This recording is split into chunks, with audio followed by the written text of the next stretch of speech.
Wild Health is about optimizing you. We use genomics, blood work, biometrics, microbiome assessment, many other tests, and a conversation with you to come up with a full health optimization plan. What's the perfect diet, exercise, and supplement plan for you and only you? The Wild Health podcast is about optimizing all of us. Here we cover the cutting-edge science that gives you the base to be able to apply the personalized plan we give you as a patient.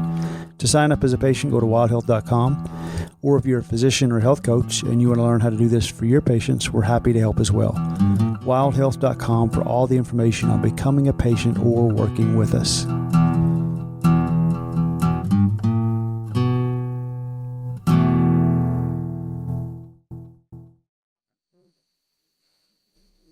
Hey guys, welcome back to the Wild Health Podcast. I got a really special edition today. I'm Dr. Jeff Graham, and with us today we have Dane Johnson. Dane's story, I think you're going to find truly inspiring. We're going to learn a lot. I'm looking forward to learning a lot personally because we're going to talk about a condition that is more prevalent than I think a lot of us realize in the general population, and something I hear a lot about from my own patients. And that's colitis. And I'm just going to use that broad term because, as we're going to hear from Dane, there's a wide spectrum here, that a lot of stuff that can encompass. So welcome, Dane. It's good to have you on, man. Thank you so much for having me. And I want to dedicate this time to anyone who's stuck with chronic disease and feeling like the knot is too difficult, can't find answers. There's a lot you can do. It's not easy. It's difficult, but you can heal. There are reasons why our body's responding. I dedicate this time to you, and I'm going to do everything in my power to deep dive, give aha moments, and make this worth our time. Thank you for having me. Oh, I love it, man. Yeah. All right, well, let's tell everybody a little bit about you here first. So I'm going to give a little intro. At 23 years old, Dane had achieved the seemingly impossible from a small farm in Haymarket, Virginia, to reaching new heights as an actor and model in Los Angeles. Where's Haymarket exactly, Dane? Haymarket is about an hour outside of Washington, D.C., and that was a long time ago. But it was part of my bringing. I took a one-way flight to LAX, and my life changed, and I got diagnosed with an incurable disease at the exact same time. Yeah. So it sounds like at 23, you were on this path. You're featured in international magazines, commercials, doing some high-profile branding and events. And it was at 23 when you were kind of at this height of physical and seemingly kind of meteoric career rise that you all of a sudden experienced it. And what I've read about you online and looked a little bit, this came on pretty acutely, but over 4 years, you lost 60 pounds of weight. We're having multiple bloody stools a day, just pain all the time, anemia, sleepless nights, no energy. I mean, at 19, I had my first blood in the stool, where you look down, you go, whoa, what's that? Did I have cranberries or pomegranate or what's going on here? And it did go away on and off. And then by 23, I was finally diagnosed with left-sided ulcerative colitis. Then I went to another doctor who at UCLA who said, nope, this is Crohn's disease. I'm 100% certain this is Crohn's. And then I went to another doctor at Cedars-Sinai, and she had said, no, this is ulcerative colitis with gastritis.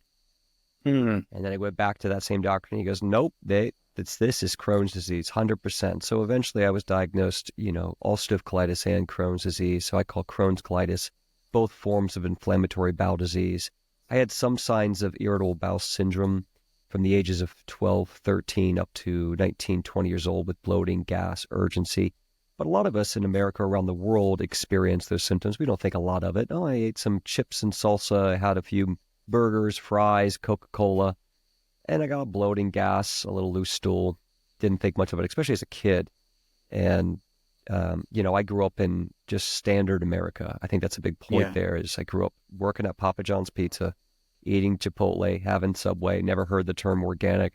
All I thought about were macros. How do I get 150 grams of protein a day, gain weight for football season, bodybuilding, hit the gym.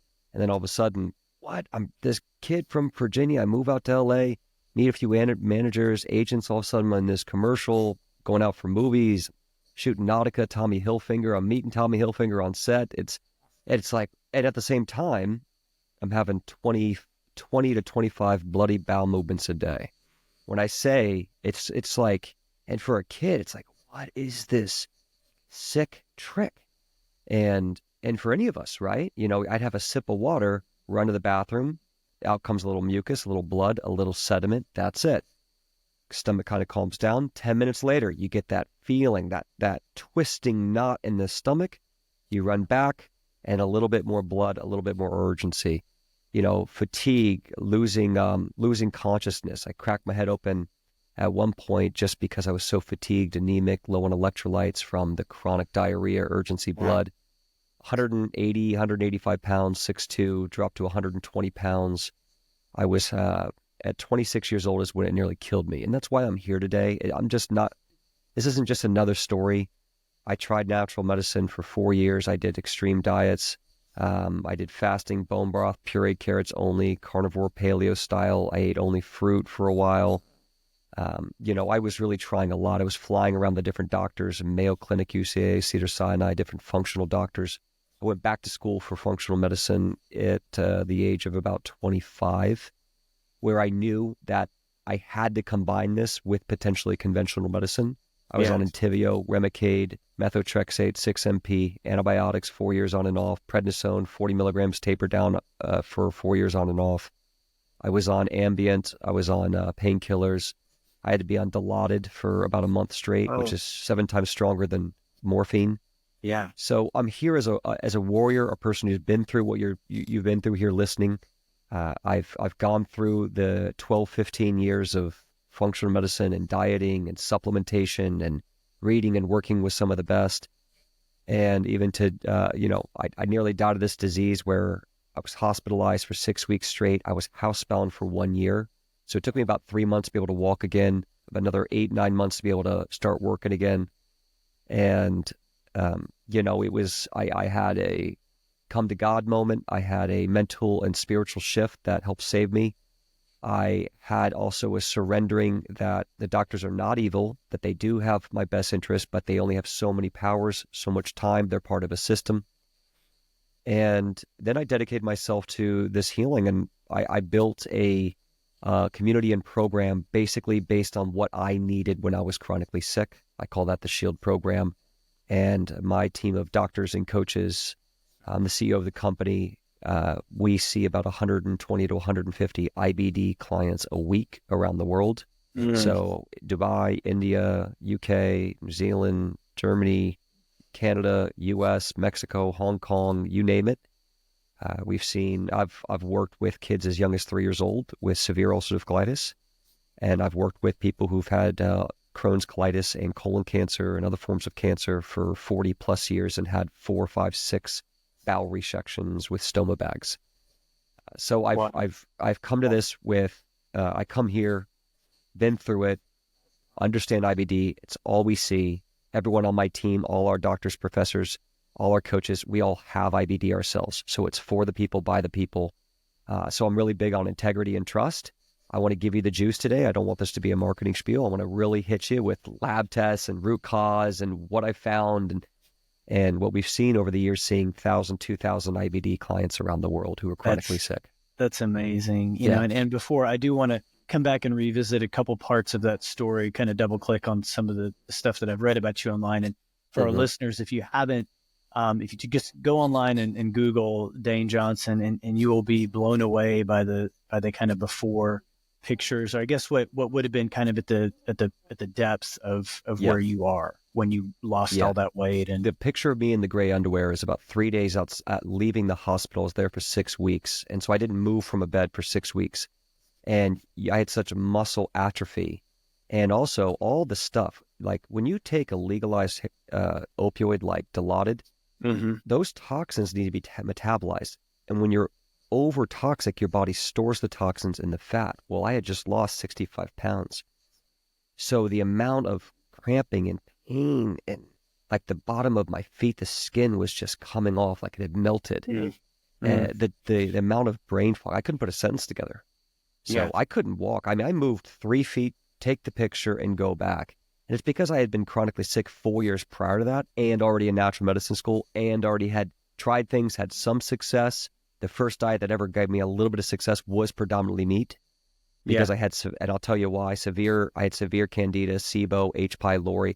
That meat did help to rebalance the microbiome, which did help in a way, right? There's stepping stones, there's cycles, things all are connected together. So when you do certain diets, if your body has the power, has the building blocks, it can use that space to create a healing response. That's what diets do. It's just space for a healing response.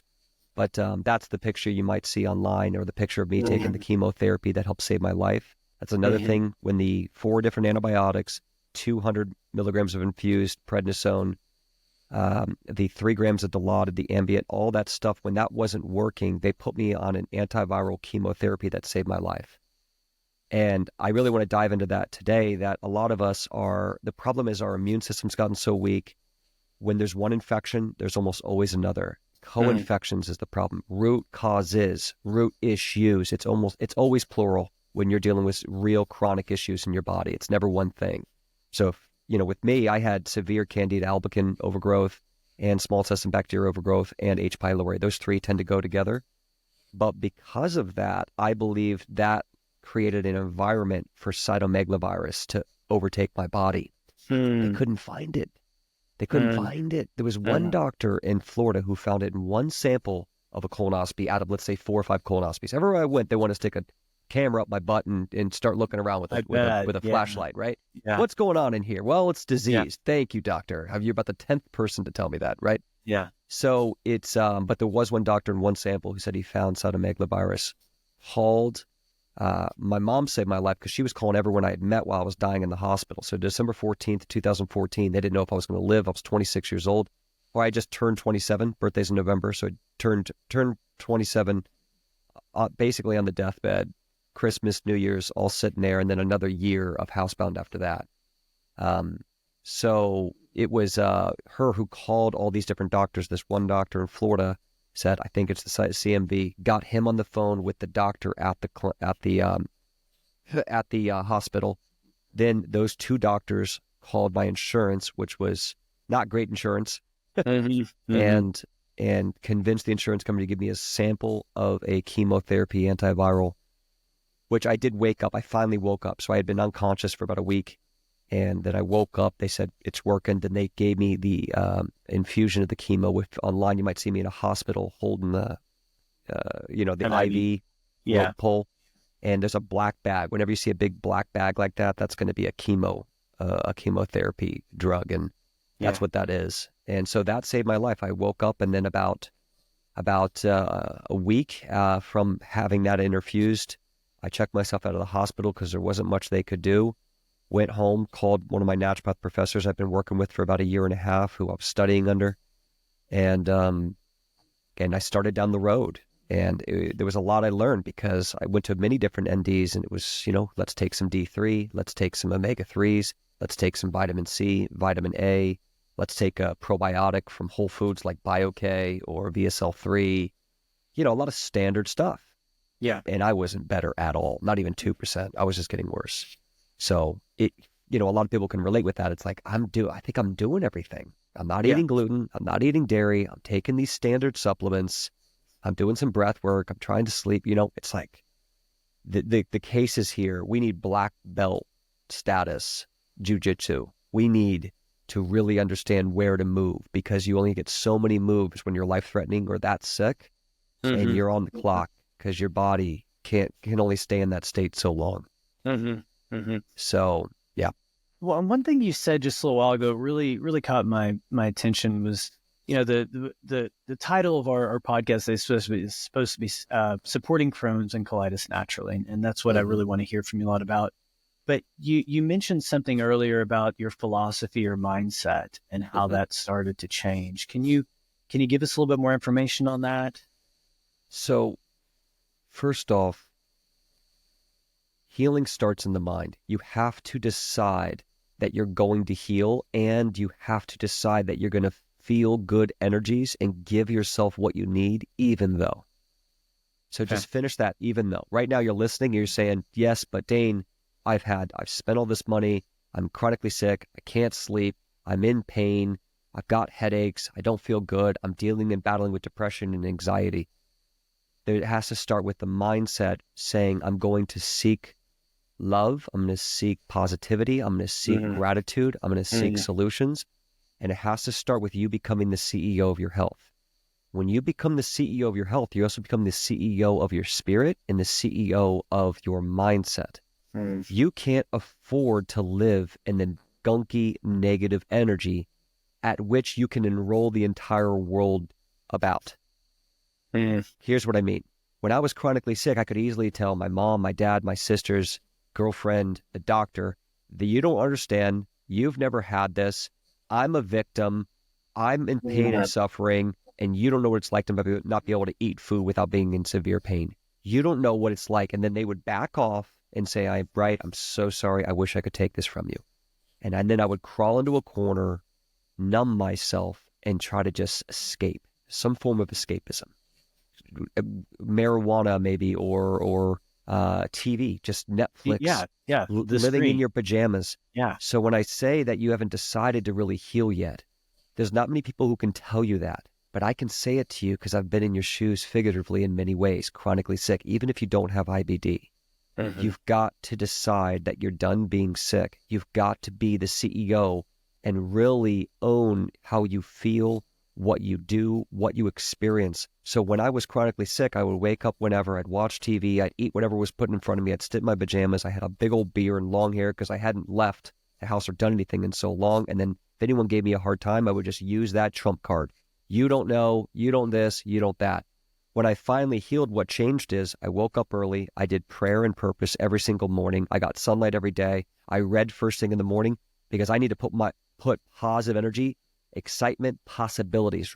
Take the word possibilities, write it down right now. I needed to put new possibilities in my mind so I could continue to gas up the energy of hope, the energy of curiosity, the energy of I'm not stuck. I have got 3 different variables I'm excited to focus on right now. So every morning I was never stuck. I was curious. See the energy? Stuck is a negative energy. Curious is a positive energy. So I became accountable to what I was feeding myself energetically. I became accountable to what else I allowed affect me. What the doctor says, what I have to do. You have to get your colon removed, Dane. You have to be on Entyvio for the rest of your life, Dane. You need to move back with your mom, give up your dreams, leave California, go back to Virginia. It's over for you. You're a kid. You're 24 years old. What do you know? You're not a doctor. See all that? It could just swallow me up. But when I finally said, I'm done being a sick person, this is not my fault. And everyone out there, I want to tell you something right now. It's not your fault. I'm so sorry this is happening to you. You are loved. But also, I want you to hear this fire. You are strong, you are powerful, you are divine. You have the ability to create, you have the ability to manifest, and you can sharpen that intuition. Iron sharpens iron. Get around iron. Get away from weak-minded BS. Get around strength, get around power. Read it, watch it, walk it, live it, imagine it.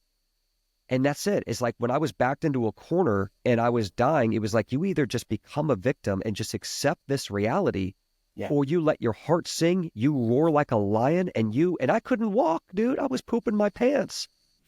Like I every day, I'll poop my pants again. I don't care. Shame is not going to stop me. Like I'm not going to be defeated because I had this feeling that I was 20 something. This was robbing me of my youth. I believed I was going to do great things in this world prior to ever being sick. That's how I even had the audacity to move out to California and start going out to auditions thinking I can do this stuff, right? Yeah. You know, like who was I? I was a farm boy. You know, It was like, hey, let's go. And so it was, you know, you almost have to have the audacity to believe in your godly power. That's also where I started getting closer to God again, because I needed to believe in something higher than me. If you believe in manifestation, that's a divine power. If you believe that you can create a new reality, just if you can't see it and feel it, it's not coming. So read on manifestation. That's what I'm saying. Like every day I always had things to read because I needed to fill myself up with the positive energies. So even when I had blood in the stool, weight was still not good. I mean, I went to 185 pounds with a 320-pound bench press, 6% body fat, shooting Men's Health magazine, to, okay, you've got a cane. You can't, you sweat through the night. You don't even have the strength to put on your own boots. I was serious. I could not put on my own boots. I could not stand up. That's how I cracked my head open. You know, it was, so it went from like anger almost to like, okay, a little laughter, a little bit of like not letting it affect me, not holding on to it. And then one step in front of the other, I let go of needing big muscles. I let go of vanity. I let go of having to be the perfect person that I thought I had to be in that career. You know, the most vain career there is acting and modeling. And so I let go of all that. And I said, like, I just want to build my spirit. I want to smile. I want to call up my friends, my parents, my sisters, and I want to make their days better.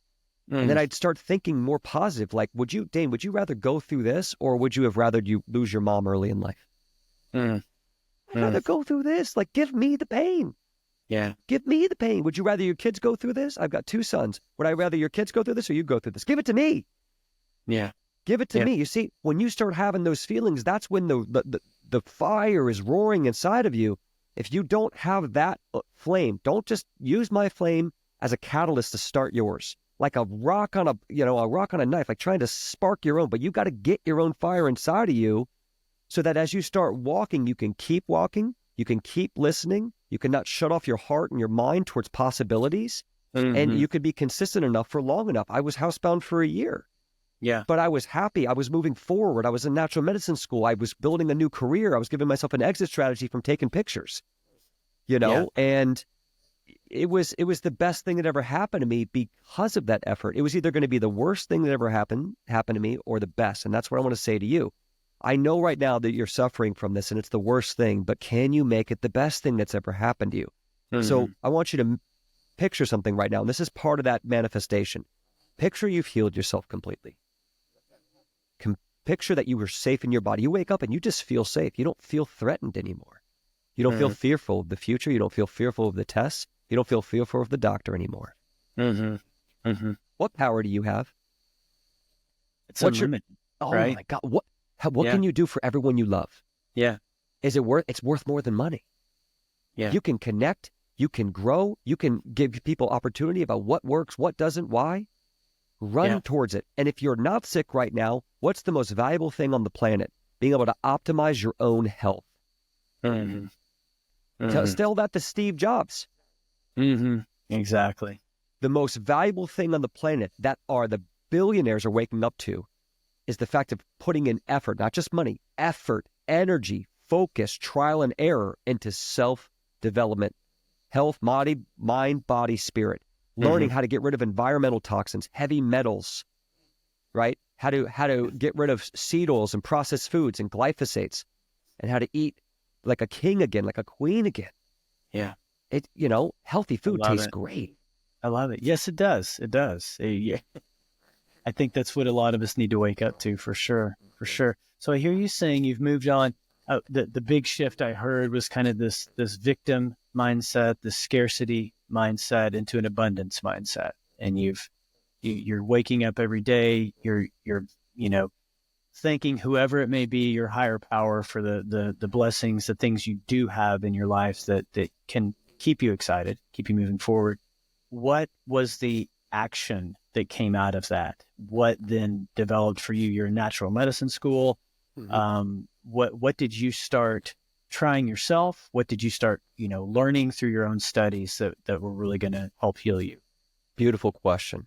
So if you look at what changed right there, you may be surprised. It wasn't that my diet just changed or I took a magic supplement. Here are the first things that changed when I changed my mind, decided I was going to heal, I was no longer going to be a victim, and I was going to become the CEO of my health. Healing became my number one priority. Not social, not gaining weight in the gym, not lifting weights, not, traveling, not making money. And that's hard. That was easier because I was a kid. I didn't have kids yet. I didn't have those kind of responsibilities. We all have to take that with a grain of salt. But you have to make healing yourself, your health, as high of a priority in your life as humanly possible. Number two is I only ate what I cooked. So easy to decide to do. I mean, it's hard to do in the sense of the convenience of our lifestyles.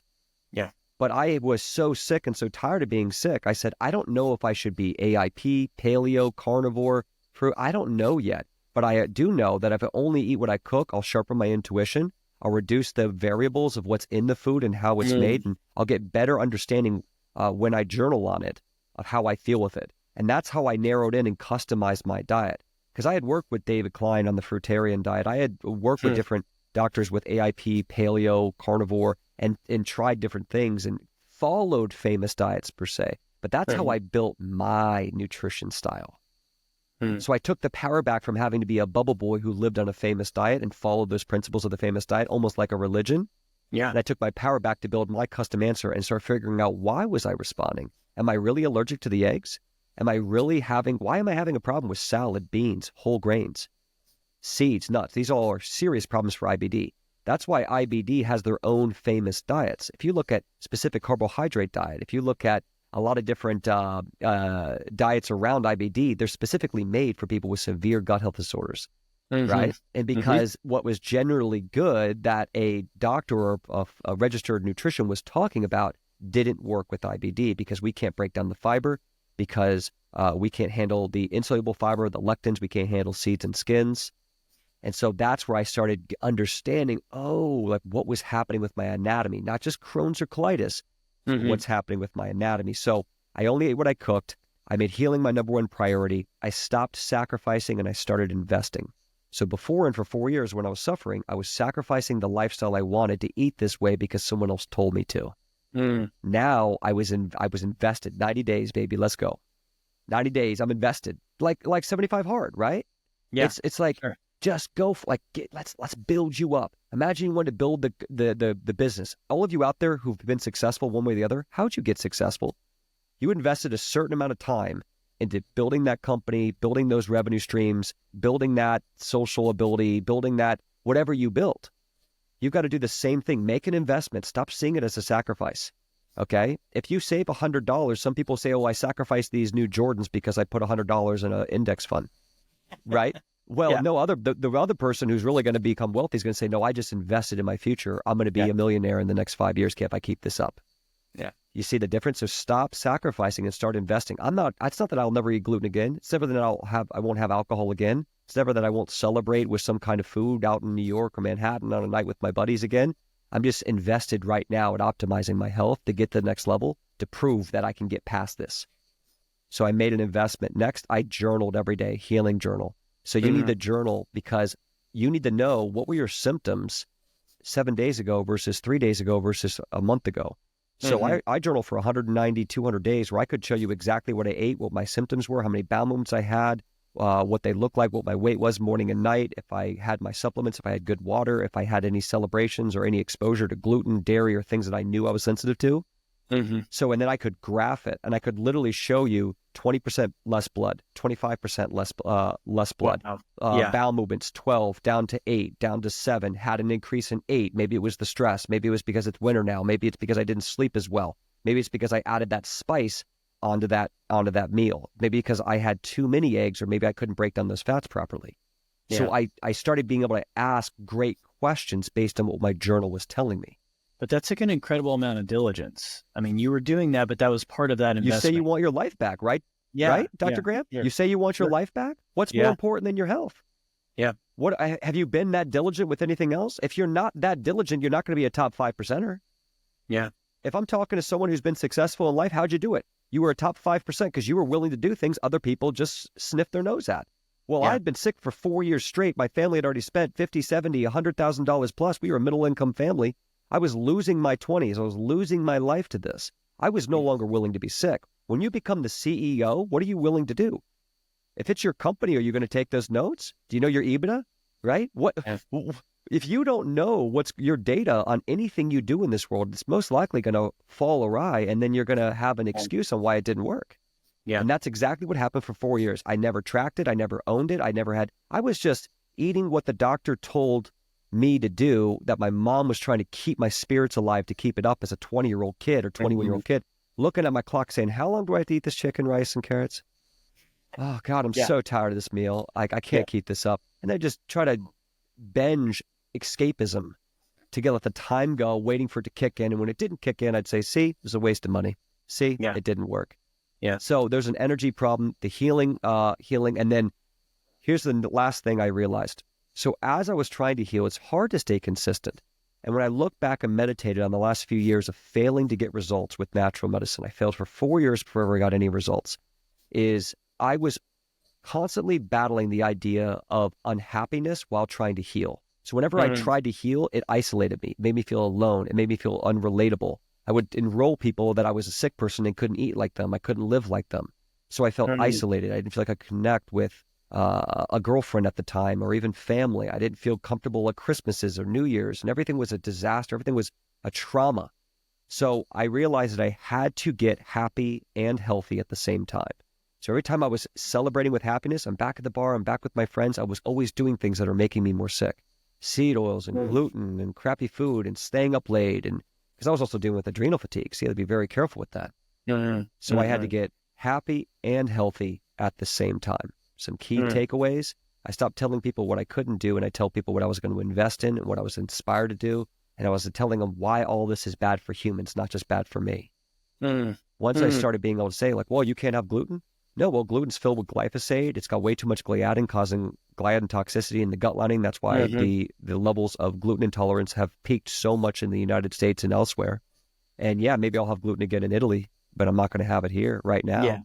Yeah. See, so I had a story, I had a reasoning, I was trained where everyone around me was going, maybe I should do that. Yeah. Instead of, oh, I'm so sorry you're sick. Yeah. So get happy and healthy at the same time. So those are the big key things you have to do. And yes, you do need a specific nutrition plan. You need specific supplements. And we can get into the anatomy, root cause if you like, and what I want to go after. Yeah. Well, let's go there. That's kind of where I was going next. What in your experience have you found, what tests do you recommend to uncover root causes of Crohn's and different types of colitis where these tests maybe lack, and lead to misdiagnosis? And what have you found has been the most successful way to get to that root cause? I'm going to give you an intellectual thought that I've had more and more the more I do this, and I've been doing this again 12, 15 years, work with thousands of people. We have hundreds and hundreds of testimonies. The better you get at this, the less you trust the lab tests, all of them. There are root issues. Like if you listen to what Dr. Campbell's talking about or Mosaic Labs is talking about with mold, you see issues with urine analysis versus blood analysis and how small these microns of mycotoxins are and the different types of mycotoxins and how to find them. If you listen to Dr. Paul Anderson, you'll hear about biofilms, super biofilms for anyone who's been sick more than 5 years, which make all of these things undetectable in lab tests, despite if it's ELISA or quantitative PCR stool analysis or any of that. So so there are hidden issues when it comes to parasites, when it comes to viruses, when it comes to mold. You can't take any test for certain, and you need a coach, a specialist who can look between the lines at what you as a patient is saying, what your symptoms are saying, what your history is, and then also what the lab tests are saying, and then also preparing your body to get better results. So for instance, before I do any kind of PCR test like Genova, GI map, Zoomer, I'm going to want you to do a light biofilm disruptor like N-acetylcysteine, which is also good for liver. Almost all of us with autoimmune disease or stuck need to be on something like NAC to help support glutathione production, and which helps to clean out the bodies. It's the most powerful antioxidant you can have in the body, and precursors I find work better than reduced glutathione liposomal, in my opinion. So it's, I want to do little things like take a little bit of a natural light biofilm, not going to go after the super biofilms, but the smaller ones. If I'm going to do a test, I might also want to work on, depending on your skill set, what your body's saying. I might even delay certain lab tests if you're on a budget, because I believe that symptoms and consulting and consistency of protocol many times need to be done before you can take many labs seriously, like a food allergy panel. If I've got someone who's been eating McDonald's and all this, and they're going, let's do a food allergy panel. I'm going, you've got poor digestion, you've got leaky gut, you've got an imbalanced microbiome.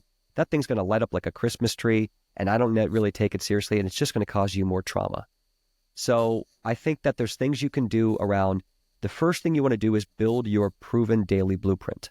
The daily blueprint is what I use to describe what you do from the moment you wake up to the moment you go to bed.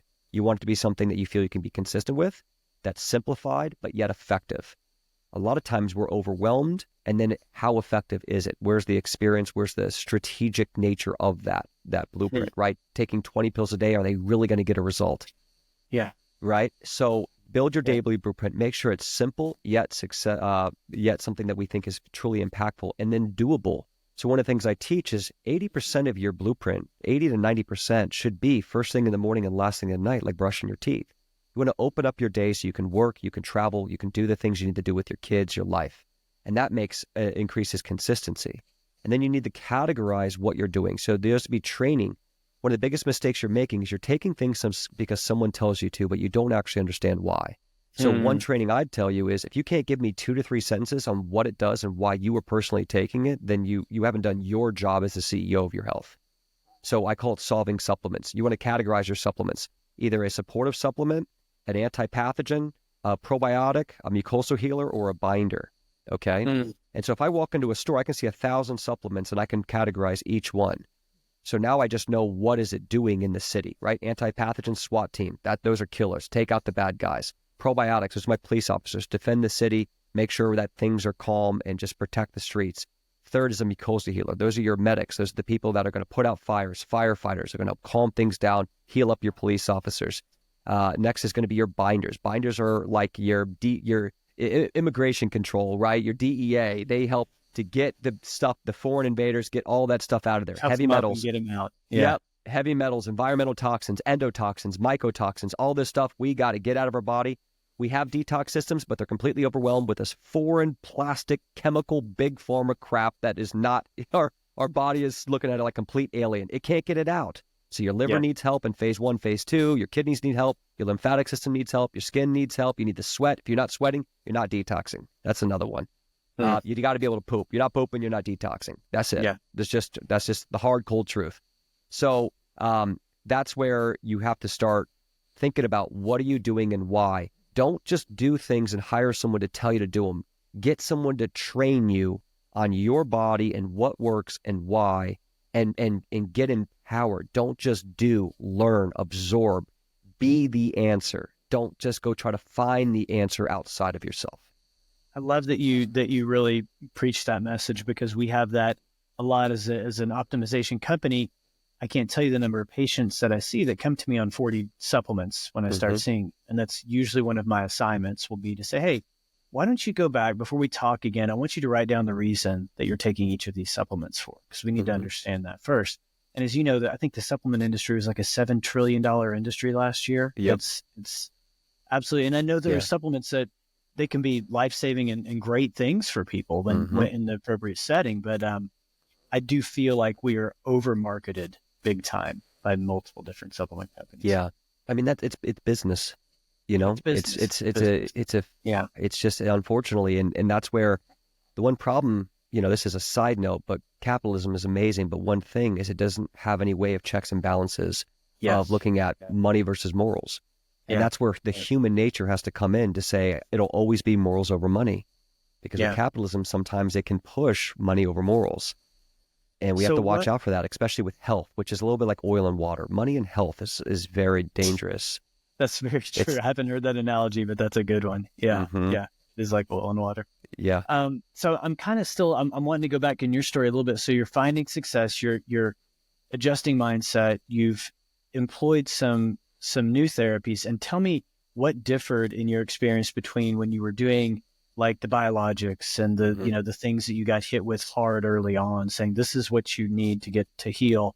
And now we're how far down the road? 5-6 years? Well, 2015 is when I came off biologics. So I haven't taken a medication since 2015. So it's about Q4 of 2024. So almost 10 years.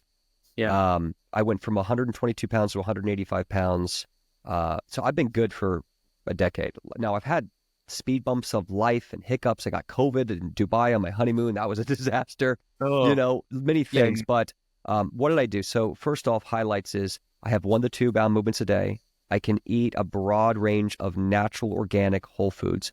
I call it shield. My digestion can handle processed foods to a certain degree if I want. So if you want to make a bet, I could chug 6 beers, take a Papa John's pizza, and go run 6 miles, and I would be fine. But I also have protocols to reduce the damage of American Western life if ever I run into it, which I rarely run into it. So even though I can eat what I want, I rarely poison myself with toxic substances. And we have 80% home cooked meals. I raise my kids this way. We have 0 gluten in the house. We have 0 refined sugars. There's very few things that we have to actually open a package on. If you have to open a package, I call it a convenience tax. I love that. If you open it, there's a convenience tax almost guaranteed. Even the healthy cracker nut thing, this, that, and the other. You look on the back and there's preservatives, there's some kind of crappy seed oils, there's kind of sweeteners, and it's just not natural. And that's okay. You can celebrate. I want to train you on how to celebrate. Never cheat, okay? Watch your language. Stop cheating and only celebrate. And celebrate like an adult, a responsible adult, right? We don't let kids drink alcohol because they're not responsible adults yet. But when you get older, you can poison yourself if you're a responsible adult. So, right? So that's what I'm saying. If you want to poison yourself, celebrate. Yeah. Go celebrate. Yeah. Have fun, but know what you're doing. Don't see, this is another trauma you have out there. Oh, I can't eat that because my ND told me I couldn't. My doctor told me I can't have pizza. Oh, I wish I could have it, but I can't have it because my doctor told me I couldn't have it. That is such a belittling, traumatized statement. Look at it and make an adult decision. Take your power back. The trauma of this disease is half the problem. These diseases, take your power back. Why won't you eat that right now? Yeah. You could physically eat it. Why aren't you eating it? And how do you protect yourself if you choose to celebrate? So, what we do is we do celebration meals. We train people on food philosophy, which is the definition of food philosophy is to look at to assess the risk of any food at any given time for your personal case. Yeah. So that's something really important. So how did I get these massive results and keep them over these years? Well, every year I learned and had aha moments, and I tripped and falled a few times and had to get up and go, what happened? So for me, I had to get rid of, number one, cytomegalovirus or other viruses. I had to deactivate them and keep them deactive. If you're someone who gets really nasty reactions when you get the cold and flu, your arthritis goes crazy, you've gotten shingles, cold sores, you get bleeding in the stool, brain fog, I'm thinking that there's an underlying virus. Now, viruses tend to shed more and become, your immune system can't handle them, usually because of other co-infections. Co-infections I see they're connected. Opportunistic in a sense. Mold and Candida albicans. Like those two are two co-infections I see with viral that are just like rampant. So you've got to look and you have to start becoming aware of what your body is sensitive to in these pathogens. And then, yes, maybe one person is not sensitive, right? Another person is. We learned this with COVID. One person's asymptomatic with COVID, other person's on a respirator fighting for their life. So some of us are just super reactive. We have a severe mold allergy. We have severe reaction to Candida overgrowth or H. pylori, parasitic infection. These are things. Now, with me being life-threatening, I found parasites, Blastocystis hominis, Cyclospora. I found cytomegalovirus as the core virus that was killing me. I had severe overgrowth of Candida that I found in my quantitative PCR stool analysis. I found more and more H. pylori the more biofilm work I did, the more I looked. I mean, I think H. pylori is very commonly misdiagnosed because it lives in the stomach, and you can't test infections in the stomach easily. SIBO tests stink. Testing for H. pylori stinks. It's in biofilms. It can burrow in the body. Parasites, same thing. They predominantly live in the small intestine. They can move around the body in different places. They are notorious for having biofilms, just like bacteria like Pseudomonas, where you cannot test for them because of the mucus matrix that is around that organism that the test cannot see. It's like a cloak. It's like an invisible cloak. They cannot see them, especially the Walmart test that your doctor is doing. Okay? They are using Walmart crappy insurance-covered testing. Yeah, we'll be lucky to find mid-E to the 5th H. pylori in a stool analysis with a yet negative positive result. If it says positive or negative, it's a crappy test. I'll tell you right now. Okay. Okay. So, and so that's where you have to start learning. Again, what are your symptoms? What's going on? If you have chronic bloating, gas, poor digestion, you're seeing undigested food in the stool, I notoriously treat and see H. pylori. I had one girl with severe Crohn's disease. We got her completely symptom-free, and her MRI scan showed completely normal, with endoscopy, colonoscopy, completely normal. 3 months later, after 3 years of chronic sickness, she was intermittent fasting, gluten-free, dairy-free, symptom-free, but her endoscopy and MRI scan looked terrible still. Ulcerations everywhere. I see ulcers, I'm thinking H. pylori. She tested negative for H. pylori, even in the quantitative PCR test. I said, I don't care what that test says. And I treated her, I started using mastic gum, deglycyrrhizal licorice root, George's aloe vera. Then we eventually looked at using some BPC 157, KPV, and we used a little bit of broad spectrum antipathogens, probiotics. Boom. 3 months later, test shows completely clear, completely normal, pregnant, has the kid, everything's still normal, everything good. And so that was a Cinderella story, but that's another example, is that you have to look at the symptoms. You have to look at what the body's telling you in relationship to the labs. Sometimes the labs will change my mind on what you're telling me as a patient client. Sometimes the symptoms and what you're telling me will change my mind on what the lab tells me. So I look at both of them as information, put them down, and then decide which one I want to lead. Yeah. So we do a lot of, you mentioned the Genova GI effects tests. You mentioned, some other kind of tests that to come right off of that, what a test might or might not tell you. What do you find are some of the most helpful tests in your practice with your patients that really start to push you one way or another and thinking about what may be going on? Even with the flaws of all tests, I still really like a quantitative PCR stool analysis. I like them to run a proven system if I can for 2 or 3 weeks just to see what's actually there. Because if you come in and you've been eating McDonald's and all this and you have no idea what you're doing, you're brand new, I can most likely get a lot of those Christmas lights down within a matter of days or weeks just by clearing it. The first thing you want to do with natural medicine is focus on what you're not doing more so than what you are doing.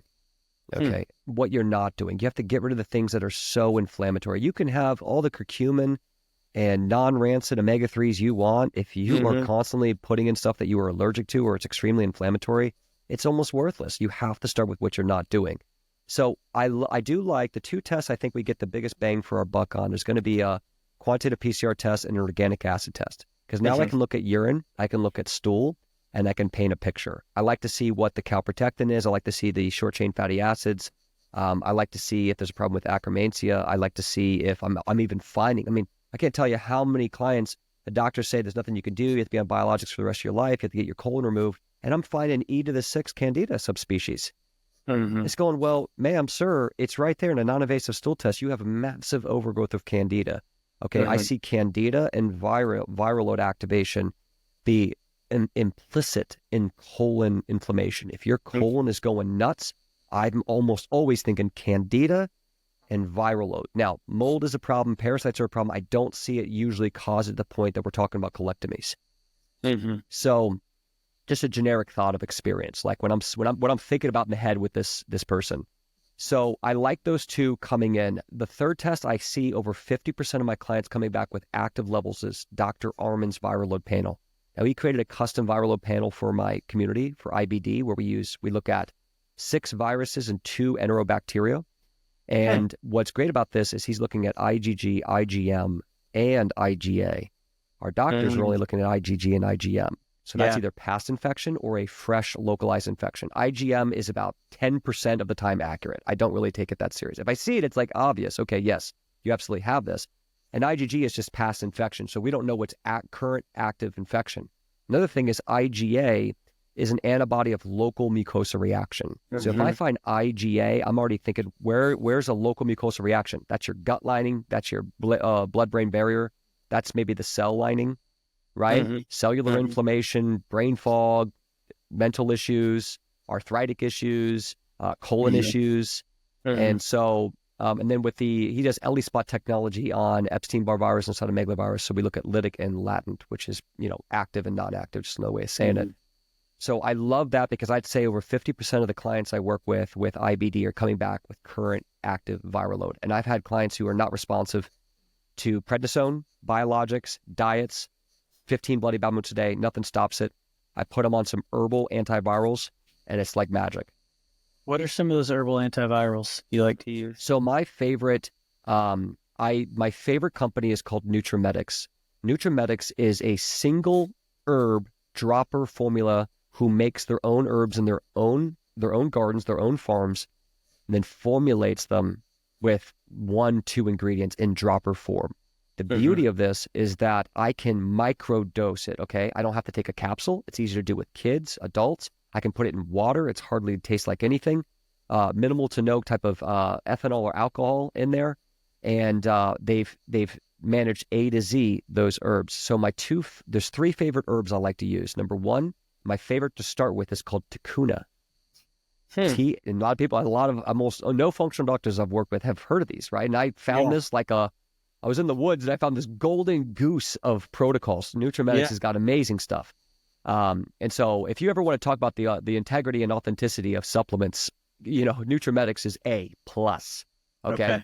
So single herbs, a lot of times when you concoct many things together, it's good, when you look at Metagenics, Thorne, Designs for Health, it's good in a lot of ways. But if you have chronic disease and you're, herxing like crazy and you are very sensitive, look at NutriMedics. So Tacuna, what I love about Tacuna is it's been shown to help kill off, deactivate Epstein-Barr virus and cytomegalovirus predominantly. Haven't seen it as... Hakuna, like as in Hakuna Matata? That's right, Tacuna Matata. Hakuna Matata. What a wonderful supplement. So it's Takuna. The reason, and shout out to Teresa Howler, she's their practitioner who helps train other practitioners on their product line. So she's been great for us, and she's come and trained my global team. We got professors, coaches, doctors in Dubai, UK, Spain, Canada, all over. And she helped us really put together this formulation. And Dr. Armin turned me on to them, who's the one who does my viral load testing in Germany. He's an MD who's amazing with Lyme disease, viral load testing protocols. He's fantastic. I really like him. A lot of integrity. So Tacuna, the reason is because it's really powerful anti-inflammatory. You tend to herx when you start killing or releasing things that have any kind of endotoxin release, right? So you need an abundant amount of anti-inflammatories, and you need a lot of prep work. But I find the negative reaction to Tacuna is minimal. So I'll see people react more to wild oregano with 75% carvacrol more so than Tacuna. And I can do 1 drop at a time. I can put it in 6 ounces of water and sip that water all day if I'm like ultra sensitive. So I can micro dose it. So Tacuna. Once I start feeling comfortable with the person, there are 2 other antivirals by NutriMedics I like to use. That it's called Hatunia. Very weird, I know. Okay, these are all single herbs from trees and plants, usually derived from like South America. Hatunia is Houtyunia,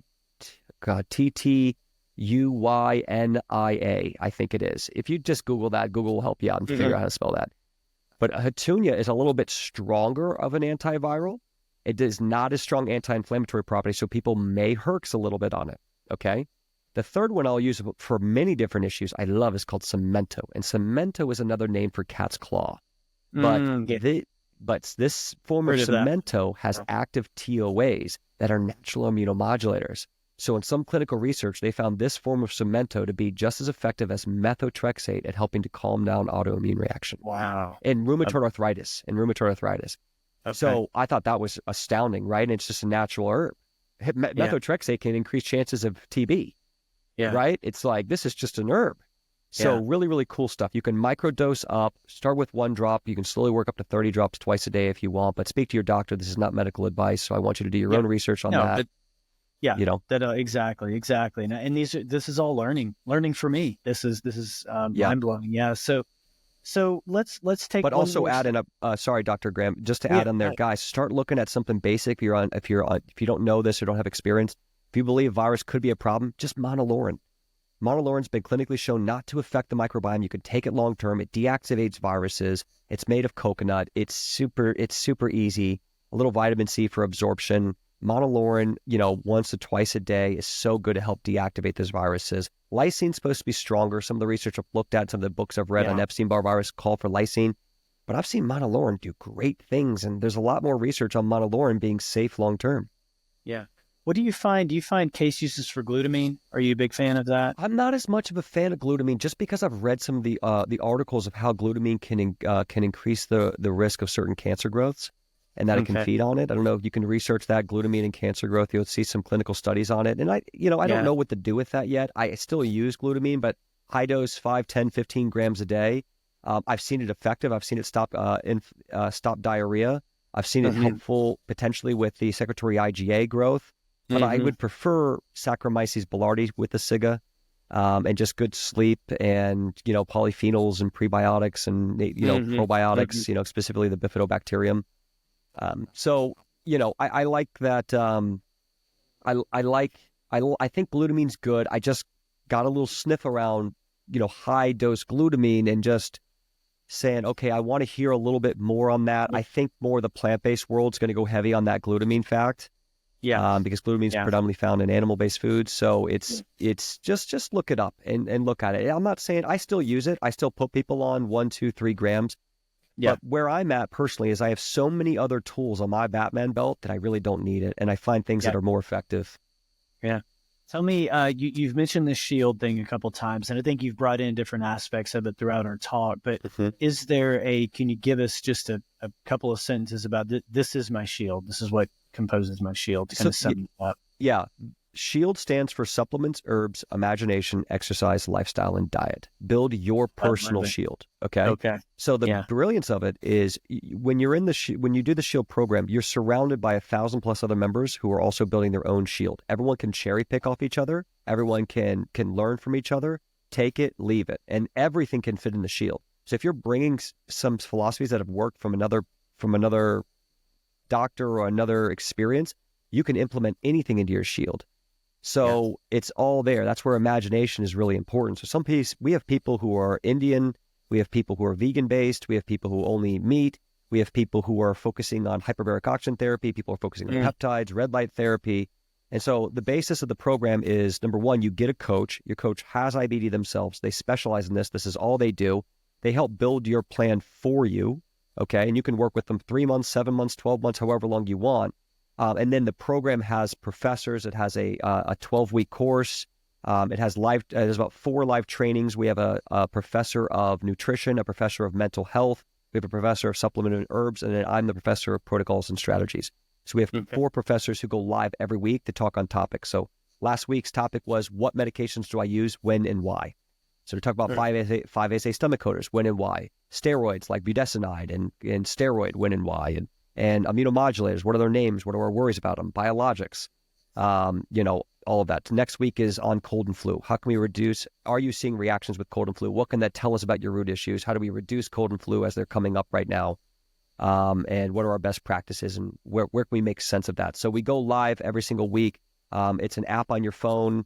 It's with a community with 1,000 other members. All members can talk to each other too. That's another big thing about us is we believe it's of integrity that members should be able to talk to other members freely. So we're free governing. Now, if you go in there and talk crazy, which almost never happens, 1 out of a million, everyone in there is thankful, respectful, giving good quality information. It's like a Reddit form too, because there's a search engine. So we call it the IBD search engine, where you can just search and see what members have talked about with any topic, any training, any blog.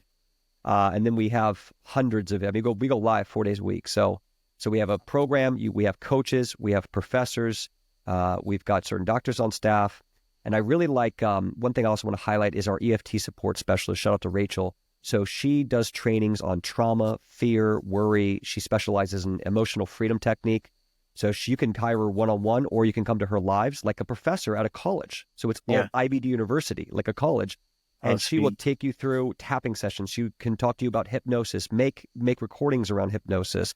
She has ulcerative colitis for 15 years and she's symptom-free. It's just the coolest thing, man. It's exactly what I wanted when I was sick. I told you, my mission was to build exactly what I wanted when I was alone. I had no one to talk to. I was sick for 4 years. I spent all my money. I tried everything and then none of it worked. And it's like, to have a home is just like, thank God, thank God. Yeah. And that kind of stress, that's one thing that I did want to hit on today for sure. I love that you have someone who addresses all this allostatic load, these different stressors, histories of trauma, those kind of things. Talk a little bit about how impactful that is for an autoimmune disease in general, but then specifically for colitis patients. So the best way I can answer that is to ask you a question. If you don't feel safe in your body, can you heal? Yeah. If you don't feel safe, is it possible to heal? And I'm assuming your mission, if I said, what's your overall mission? Your mission is to heal yourself, right? Yeah. So you have to define, what is it to be healed? If you've been diagnosed with an incurable disease, how can you ever feel safe if you can't eliminate it, if you can't get rid of it? Yeah. Amen. So eventually there's going to be a discussion over what is cure, what is remission, what is it to be sick, and how does it serve you? I did a testimony with one kid the other day who said that he healed himself through EFT and breath work. And it wasn't even the supplements and all that. This kid was so traumatized. I'm telling you, he was hard on our team. We were like, this kid is absurd. He said one of the profound things to do is eventually he realized that holding on to the diagnosis was just hurting him. So he let it go. And now how can I let it go? I have to be aware of it. I have to identify with it. This could cause me colon cancer. This could get me sick. This could be passed down to my children. How could I let this go? Well, that's where we need to meditate. That's where we need to have counseling and therapy and really work out your personal experience of what does this stamp on our head mean and why do we hold on to it? Like I was just, I was talking to Dr. Jill Carnahan. I don't know if you know her. She's amazing. I'll introduce you if you need to. She's amazing. Well, she was diagnosed with Crohn's disease. she says on her podcast yesterday, she tells me, goes, well, Dane, I'm cured of Crohn's disease. I said, amen, Jill. Amen, Dr. Jill. Like, she's an MD too. And like, amen. Like, that's your choice. That's your power to say I'm cured. It is no one's right in this world to identify you with an incurable disease and you have to carry that baggage around. No one has the right to do that to you. So, that's where you have to start working out, like, what is going to be your reality? Because it is your reality and you get to choose what it is. And at the same time, is there more work to be done? And how do I live in balance? Like, for me, the one thing that's protected me and made me feel safe is I can eat whatever I want. I'm not on a diet. I just don't really care to put poisonous substances in my body. But if I do choose to put poisonous substances in my body, I also don't allow myself to panic about that. And I ask my body to receive it. I ask my body to be nourished by it. I ask my body to then release it when it's done. And I confirm and demand that my body not live in fear or worry or have a panic response to this experience. So that's where power can be built, right? And so I hope that answers the question, but it does. Yeah. You have to get safe. If you're not safe, you're not healed. I'm gonna borrow that term, I think, in my own clinical practice, because I love that. That seems to be one of the hardest things with my people who suffer from Crohn's, collagenous, whatever you want to call it along that spectrum, getting them to accept that there's a shift that has to happen that is deeper than maybe just the pathology they're hearing about in general. Well, they'll feel it. If they feel it, that feeling has to change. And, especially this is hard for athletes because people like CrossFit athletes, their job is to put themselves in a severely sympathetic state. As a living, like, you are going to go do as many pull-ups and press as much as human possible. So that relationship needs to change. And then maybe we need to have protocols around before and after. Like, anyone who's doing extreme athleticism, if I'm dealing with a professional rugby player, NBA player, NHA player, CrossFit, I'm always supporting their adrenals. Your body can, if you are so prone to adrenal fatigue, if you're pushing your body's performance, because remember, you're not actually increasing your health, you're increasing your performance. If you redline a Mustang, it's not going to last as long. That is what you are doing. Okay? Yeah. So you're not increasing your health, you're increasing your performance. So if I'm going to increase my performance at the cost of my health, I need to be getting 9 hours of sleep in a black room to focus on my circadian rhythm being in line, especially if I have autoimmune in the background. I need to be taking a lot of adrenal support. Your adrenals help to create cortisol, which is going to regulate inflammation. Okay. If that virus starts popping up, or candida, or any of these things, and your immune system starting to get some T cell activation, you need to have a natural cortisol that can control that. So one of the core problems also with me was adrenal fatigue, working 70 hours a week, right? Building this company. So I got to get you on adrenal support. I've got to find ways to stimulate your energy without you being on pre-workout or caffeine. I probably need to make sure you're not on coffee. Coffee is going to dilute and affect your absorption of magnesium, which is a huge problem with IBD. It's magnesium, especially if you're sweating and have diarrhea. You're probably low on magnesium. It's going to affect your absorption of iron, selenium. Also, coffee is going to be bad for digestion. It could affect our lower esophagus sphincter. It can cause more problems around gastritis and enhance problems around ulcerations. It's going to put stress on your adrenal glands. So I don't want coffee. I want minimal caffeine, maybe some green tea extract. I want you to get adrenal support, rhodiola, lots of Bs, maybe even adrenal glands, like glandular complex could be useful depending on the problem. I'm going to want things like catecholamines at night, if I can, to really support your adrenals. Then I'm going to make sure your liver's in a good place. I'm going to make sure that your lymphatic system is in a good place to drain those toxins. You got to be sweating a lot, and you've got to have a clean nutrition plan. I don't want whey isolate. I'd rather have bone broth protein, maybe a clean creatine, a lot of collagen. Mark Sisson likes to say, collagen is the fourth macro ingredient. It's fats, proteins, carbohydrates, and collagen, because we don't eat, all we eat is muscle meat. We don't eat the ligaments or tissue of animals anymore, so we get no collagen. So I agree with that. Collagen, a lot of amino acids. So if you're going to push yourself that hard, you do need to be that much more specific with nutrition, with sleep, adrenals, liver support, hormone health. I got to make sure your testosterone levels are probably higher than normal. So, for men, 700 plus, if you're going to push yourself to that level, if I see a level of 400, your body is wiped out. Yeah. So support that HPA access at all costs. Yep. Sardines, wild caught fish, cod liver oil. Oh, you said sardines, man. That's our favorite food at Wild Health. We were telling our patients, but the only clean things left on this planet, get right? the deans in. I know. Well, Dane, you have been enlightening. You've been inspiring. You've been educational. You've been on some great podcasts. I listened to you with Ben Greenfield. I know you've been on Dr. Gundry's as well. And I want to thank you for the time. I want to just read a little bit more about you because I think we got shot out of the cannon. I didn't really get to tell everybody about everything else you've done since you've healed. And so again, you've been referencing your foundation. You're the CEO and founder of the Crohn's Colitis Lifestyle. Is that what it's called? Yeah, the name of the company is Crohn's Colitis Lifestyle. You can just type in Crohn's Colitis Crohn's Colitis Lifestyle on Google. We'll come right up. You can also find us on Instagram right there. Yeah. Okay. So you guys are the most successful IBD consulting firm. And I thought you were just kind of regional before I got to know you. You guys are consulting all over the world. Yeah. One of our coaches just moved to Dubai. Yeah, so we have clients all over the world. We have a large UK base, even India, Australia, you name it. We have clients all over the world of all different ages, all different sizes, problems, experiences, and we have over 500 testimonies of reversing Crohn's colitis symptoms, which is the most I've ever seen of any clinic, hospital, doctor in the world. This is all we do. So all we see is we'll see some IBS, we'll see some undiagnosed, some people who have severe gut health issues and don't know what to do with it.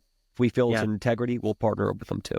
Yeah. It's amazing, man. And I love the fact that so many of the people within your organization are actually affected by the condition. All of them. That's amazing. Yeah. Everybody.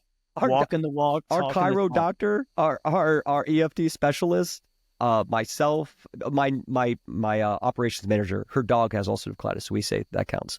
So, where else can people find you personally in the social media universe? Yeah, Dane Johnson 1 is Instagram. YouTube is where we post a lot of our testimonies. Usually once a week we'll post a testimony. I mean, we see so many that will schedule them out and tell their stories and to highlight some of the stuff that really helped them out.